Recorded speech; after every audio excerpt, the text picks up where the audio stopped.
des effondrements les plus choquants aux défaites carrément déchirantes, voici 5 des effondrements les plus épiques lorsque des joueurs de poker ont perdu avec des carrés. Prêt à voir des moments incroyables? Restez dans les parages car ces mains sont absolument stupéfiantes. La couleur de Phil Hellmuth perd face à un carré. Tout d'abord, un jeu où Phil Hellmuth n'en croyait pas ses yeux. Faire face avec des mains comme... Surtout avec des mains comme des as en poche. Regarde ça, regarde ça. Oh, nous avons encore des carrés. J'ai failli le laisser tomber. Oh mon Dieu, et s'il touche la fleur. Tu penses qu'il va qu'elle va s'en sortir, comme il l'a fait contre Tom lors de la première manche, c'est vite fait. J'ai vraiment l'impression que ce pari va passer, tu vois? Ouais. Je t'avais dit que ce pari allait passer. À eux, il sort une couleur forte, mais le destin a un cruel retournement. Hellmuth a l'air calme et posé, confiant dans sa main imbattable. Alors, il mise. Flush élevé. Vous savez, ils sont... Eh bien, ils pourraient ne pas faire faillite maintenant, puisqu'il n'y a pas eu de pari au tournant, et même s'il parie la rivière et que quelqu'un relance, ce ne sera pas tous ses jetons. Roland a-t-il bien joué jusqu'à présent? Je pense qu'il aurait dû miser au tournant. Il aurait vraiment dû miser au tournant. Vérification. Je veux dire, tu dois construire un pot tant que tu le peux encore. Il ne reste qu'une carte à... Allez. Et si personne ne mise sur la rivière, tu pourrais ne même pas en tirer 45 000 ou 10 000.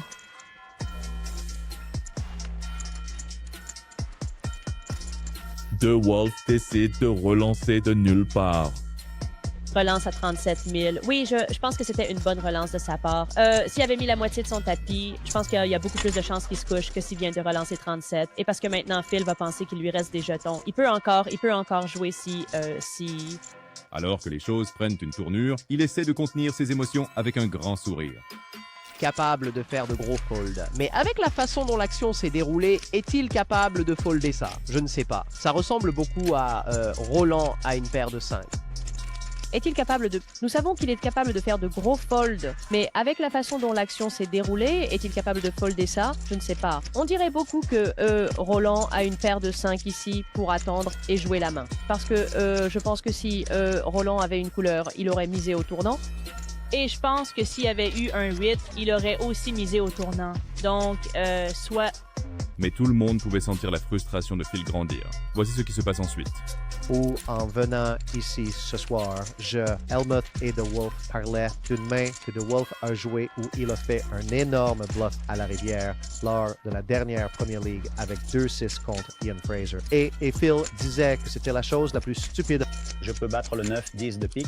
Ouais, je me souviens de ça. Donc, je ne sais pas vraiment comment ça va affecter Phil ici. S'il pense que Roland va tenter quelque chose contre lui ou s'il pense que Roland va être vraiment serré et ne le laisse pas...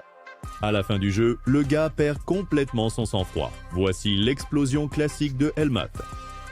Il nous a joué une belle main pour perdre. Aurait pu faire plus. Wow. Je te dis qu'à chaque fois qu'il monte Phil, les cartes le font redescendre. En diable, cela continue-t-il de m'arriver cette fichue semaine? C'est incroyable. Si je n'avais pas surpassé tout le monde dans la dernière, j'aurais perdu ce jour-là aussi. Tu n'as pas besoin de miser tout sur la rivière. Cela t'a-t-il choqué? Attends de voir ce que Tony G fait ensuite. Les célèbres quadruplés de 6 de Tony G. Ensuite, Tony G, la star du poker, qui a un peu embêté tout le monde à la table. Les anciens te m'aiment bien et s'amusent avec le jeu. Je sais ce qu'ils font, tu sais. Je sais ce qu'ils pensent. J'ai pensé à tout ce qu'ils ont. J'ai oublié tout ce qu'ils savent.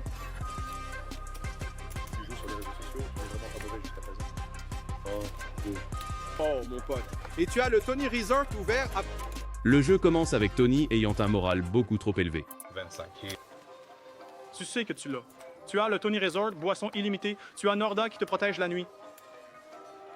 Et maintenant, Mais tu ne devrais jamais boire au travail. Et où est ta cravate? Porte ta cravate et sois présentable. Eh bien, je peux rester dans la chambre de Tony, mais il ne gardera pas ma chambre. 25. Oui, mais quelqu'un doit te protéger. Je t'ai donné une chambre à côté de la mienne. Je l'aime vraiment. Oh oui, tout le monde te protège, Juan, n'est-ce pas? Connu pour son tempérament fougueux, Tony G ne peut tout simplement pas s'arrêter de parler, ajoutant à la pression du jeu. 45. Juste parce que c'est un jeton. Et je n'ai même pas un as. Voilà, je n'ai pas d'as. Et qu'est-ce qu'il y a dans ces grandes parties de cash game qui fait qu'il semble toujours bien s'en sortir, ou presque toujours? C'est Tony, ouais. Il énerve les gens et les force à faire de grosses erreurs. Vous savez, il déstabilise les gens et les perturbe, et il a sa propre manière de le faire. Ça fait 6, 7, environ 8. D'accord. Tu veux perdre quelque chose de fou? Qu'est-ce que c'est? Je veux dire, on sait que tu as un as maintenant. Mais le kicker est-il bon? La véritable tension monte alors que le flop est révélé. Oh, wow. Je pense que c'est une carte tournante. C'est l'un de ces pots où tu vas partager. Il joue en fait sa main assez bien, Mandavia, n'est-ce pas? Parce qu'il sait qu'il est... Chop, chop, disons-ils. Si Tony bluffe, il doit juste suivre. Il ne peut pas relancer, n'est-ce pas? Oui, bien sûr. Tony décide de tout miser avec son attitude trop confiante. Un navire pour le sortir de la glace aussi. Peu importe ce qui se passe. Voilà. De cette façon, je monte mon engagement.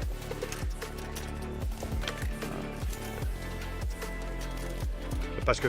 Il commence à pousser Mandavia et augmente encore plus la pression. Mouvement astucieux. Ouais, tu dois battre 4-6. Tu dois battre 4-6. D'accord, couche ta main, couche là. Débarrasse-t'en. Oh, wow. Débarrasse-t'en. Je ne mens pas. Allez, tu me fais confiance? Jette-la, s'il te plaît, pour moi. Montre-moi un peu de confiance. Et avec cela, c'est officiellement le jour de chance de Tony G. C'est un pot de 20 000 et il leur fait le compte-rendu avec ça. Il a misé 60 000. Écartons-nous. Un gars de 10 ans. Allez, je suis un gars de réserve. Je t'ai dit que tu avais un as, non? Je te l'ai dit en chemin. On a toujours su. Si vous pensez que c'était intense, attendez de voir la réaction de Philly V ensuite. Phil Ivey quads contre Flush. Regardez la légende du poker, Phil Ivey, affronter l'une des mains les plus chanceuses de sa carrière. Ivey est en contrôle avec un carré d'as après le tournant. Ivey et les 6. Fouette, Sam vérifie le roi et les trèfles. Oh oh. Ça pourrait être un gros coup, Jeff. Avoir un brelan max contre un tirage couleur max ou une paire. Il relance, sachant qu'il a sécurisé le pot. N'entre pas. Ivy mise, Sam va relancer, Ivy va surenchérir. C'est fou. Sam pense à Vegas et Mirage. Et ça, c'est celui où tu n'arrives pas. T'es en route et tu n'arrives pas à la porte d'une manière ou d'une autre. Je veux dire, il n'y a pas d'autre. Je veux dire, c'est juste. Nous voyons ensuite le plus grand couleur de tous les temps. Fais-le si tu es Sam. Oui. Donc c'est le plus grand refroidisseur que vous verrez, vraiment. Sam va se sentir mal, mais il ne peut pas se coucher. Le visage de Sam en dit long lorsqu'il réalise qu'il est battu. Call. Wow. Mec, wow. Quel jeu. C'est un truc de fou. 3 joueurs, 1 contre 2, avec la plus grosse confrontation possible. Incroyable. Je veux dire, c'est dingue. Quelle sortie. Quelle main. C'était insensé. C'est absolument dingue. Et c'est difficile à regarder, mais la prochaine main avec Daniel Negreanu est encore plus folle. L'effondrement épique de Daniel Negreanu. Daniel Negreanu, l'un des joueurs de poker les plus connus, subit une perte dévastatrice. 3400 de plus. Et Hanson suit avec 2900. Probablement. Le flop vient 9-6.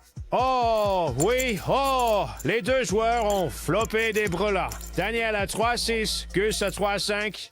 Gus va perdre beaucoup d'argent dans cette main. La seule chose qui pourrait le sauver est peut-être un 7 ou un 8 qui arrive. Nous avons ralenti. Le jeu est intense dès le début, avec les deux joueurs tenant des mains fortes. Bonjour, Dr. Gray. Au milieu de cette main, David Gray est arrivé et commence à faire ses mouvements de danse derrière Gus.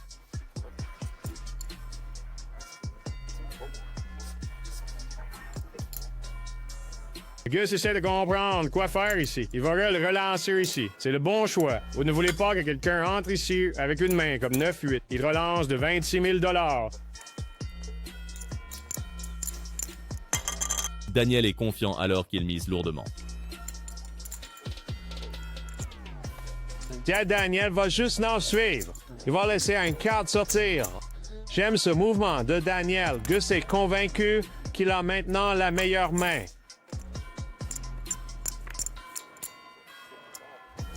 Le tournant est un autre 5. Wow! Gus a fait un carré. Gus Hansen a un carré et Daniel Negreanu a un full au 6. Incroyable. C'est un problème. Mais ensuite, la carte de la rivière change tout. Et la rivière est un 8. Les deux joueurs aiment cette carte. Les deux joueurs veulent que l'autre joueur fasse une quinte. Et Gus check son carré. L'essentiel est ce que Daniel pense avoir la meilleure main. Et il n'y a aucune raison pour qu'il ne pense pas avoir la meilleure main.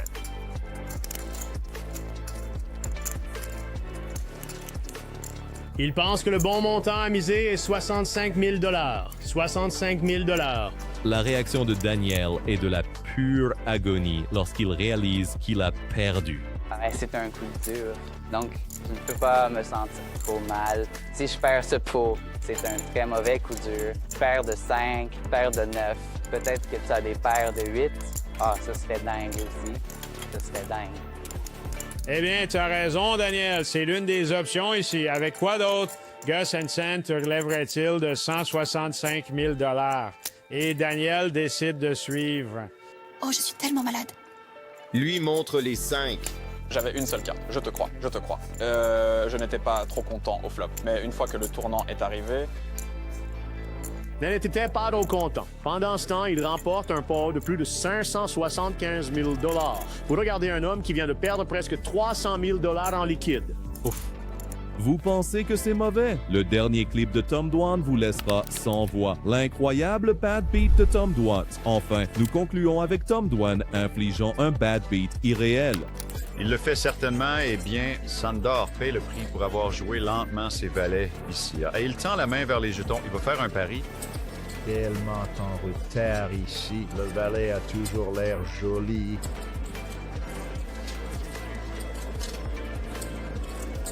Dwan est dans la zone, avec un carré d'as. Dwan suit et Eldar se retire. Nous passons au tournant.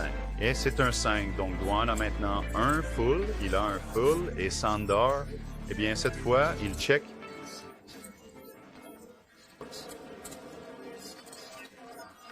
Le pot est énorme alors qu'il fait son mouvement. Valet, il y a le magnifique check de Tom Dwan tournant a induit ce pari. Il mise 25 000 et maintenant c'est à Dwan, assis avec un carré d'as et quelqu'un mise contre vous. Combien peut-il obtenir de plus ici? Oh bien, il y aura certainement une relance à la rivière, ici. Mais la question, de combien sera-t-elle? Sandor n'est sûrement pas devenu milliardaire en jetant de l'argent par les fenêtres.